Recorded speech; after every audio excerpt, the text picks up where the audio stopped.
Bill Gates, thank you so much for joining us. Big news today. The Gates Foundation will spend over $200 billion over the next 20 years. It'll close in 2045, and you'll give away virtually all of your wealth to save and improve lives around the world. Is that a consequence of Trump policies and Doge? No, this is a decision I've been thinking about for several years. We're celebrating our 25th anniversary. The results we've had from our giving, particularly in global health, have been far beyond what I expected, cutting childhood deaths from over 10 million a year down under 5 million. So it's doubling down on what's worked well. And that's despite the fact that in the near term, things may go backwards because of these funding cuts. The decision means you'll probably see the impact of your gifts in your lifetime. Was that a motivation for you? Well, I think the Gates Foundation's got an incredible team of people, and being able to give them as much resources as possible during this key period and actually finish off malaria, so nobody has to think about that, finish off polio, so it's a done thing. It's thrilling that we can make more progress in the next 20 years than even what we've done so far. And so it's a vote of confidence. And, I know that there'll be more rich people in the future who can take whatever we haven't finished and take that on. How are you addressing the pullback in USAID and other government development aid? Well, the foundation will be a strong voice in how impactful that generosity has been. The United States, starting with President Bush in the year 2000, supported HIV medicine so that people wouldn't die. And that's been a bipartisan thing. It's made a huge difference. The Congress, as it's doing the next budget, will decide whether the U.S. supports polio eradication or vaccines for the children in the poorest countries. It's less than 1% of the U.S. budget. And so I'm hoping that we can keep that money in place or only have modest reductions, not the gigantic cut that some people are proposing. You had some pretty strong words for Elon Musk, saying he's involved in the deaths of the world's poorest children. Do you think this withdrawal of government support is permanent? Well, there's no doubt that the USAID payment cutoffs that Elon drove have resulted in dramatic increase in childhood death, and children that would have been protected from getting HIV from their mothers during birth, that money's been cut off. In fact, they attacked a grant that was actually in Gaza, Mozambique, for being up in Gaza in the Middle East. But in fact, it was HIV prevention money that was cut off. And so we need to look at how this money represents the moral leadership of the U.S. and the relationships we get. And it's not only to save lives, it's to stabilize these countries. It's to have health systems that will catch potential pandemics early and avoid them coming to the United States. So there's a lot of great reasons this less than 1% of the budget shouldn't be cut off. Have you had any conversation with any Trump officials about this? I've had 2 meetings with President Trump, and the main focus of those conversations were the great work the U.S. has done on HIV and how we can do even better with that, drive innovations, including a HIV cure. I talked about the need for the U.S. to stay in polio, that they're a critical partner. And so, I think when push comes to shove, this money should be maintained, although the final word on that will come from the Congress. What has that dialogue looked like from the other side? And have you met with Elon Musk?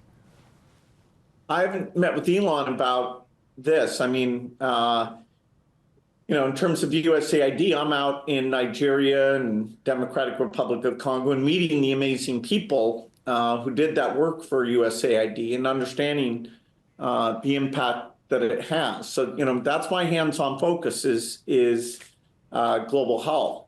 Elon's done great private sector work, but I've never talked to him about what the cuts that he drove on in USAID.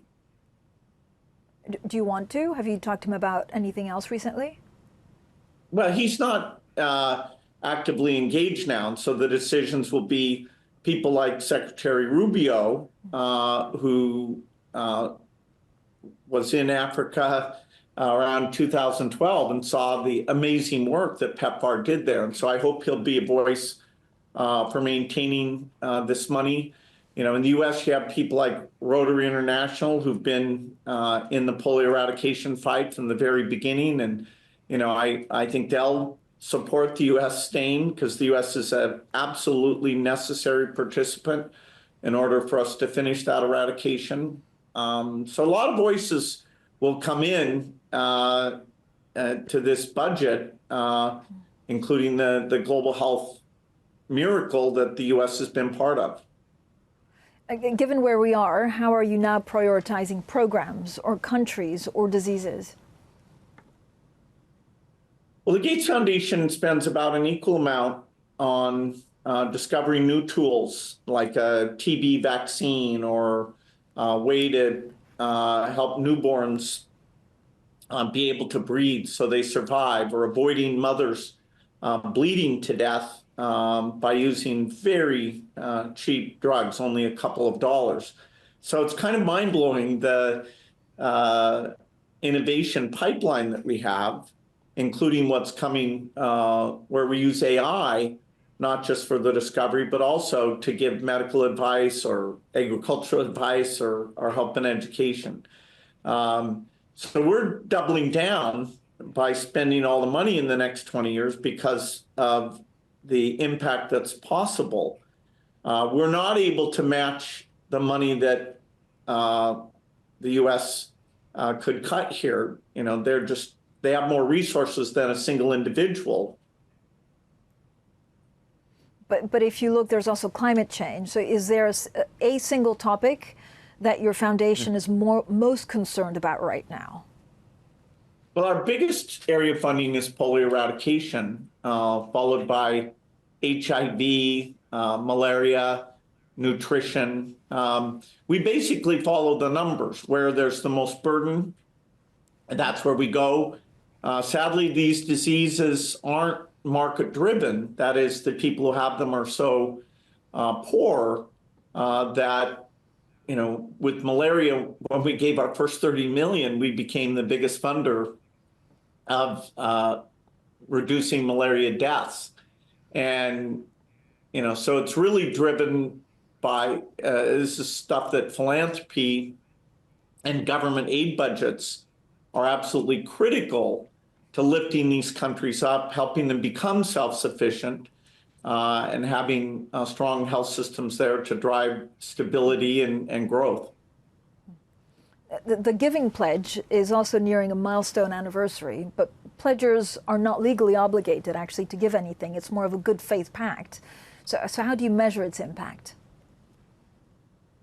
Well, I would never want to take credit for anybody else's philanthropy. The fact that we've gotten over 240 people to join in to the commitment to give the majority of their wealth away, I do think it's setting an expectation for everyone who's very rich to look at being very philanthropic. In that pledge, we have amazing givers like Michael Bloomberg, Chris Hahn, and many others, and we learn from each other. We share best practices. We talk about things that have not worked, and so we want to improve the quality and quantity of philanthropy, and I see that happening all over the world. Mr. Gates, I also wanted to ask you about clean energy and the green transition. China was probably already winning the race to develop, low carbon economy and energy sources of the future. With the U.S.'s new direction under Trump, has America actually squandered whatever slim chance it had of catching up or being competitive in that space? Well, climate change involves a lot of innovation. we have to make products that are clean that eventually cost less than the dirty way it's done today. So that includes, of course, making electricity. That is one area where I think this administration will be a stronger supporter of nuclear fission and fusion than what we've had before. I do worry that some of the key tax credits for new technologies like carbon capture and hydrogen and storage, that those could be eliminated. But when my group that drives climate innovation, Breakthrough Energy, went out to find the best companies, almost 90% of those are here in the United States. And they've gotten government support. Some of that's maybe canceled, so it could be tough for them. But U.S. innovation will play a incredible role in helping us avoid climate change. Trump's administration is also discussing rescinding tax-exempt status for nonprofits or foundations, particularly those focused on climate or social justice. What would be the consequences, actually, of that? Well, it's hard to speculate on what might happen. The tax code is created by Congress, and you're actually allowed to give money to save children's lives. It's kind of an amazing thing. As opposed to buy a big boat, you can buy vaccines, you can buy bed nets, and that's a miracle of the economic freedom that the U.S. stands for. I was going to ask you, how do you balance continuing to do this work with whilst at the same time avoiding being targeted or pursued by the Trump administration for things that are now seen as politically unacceptable?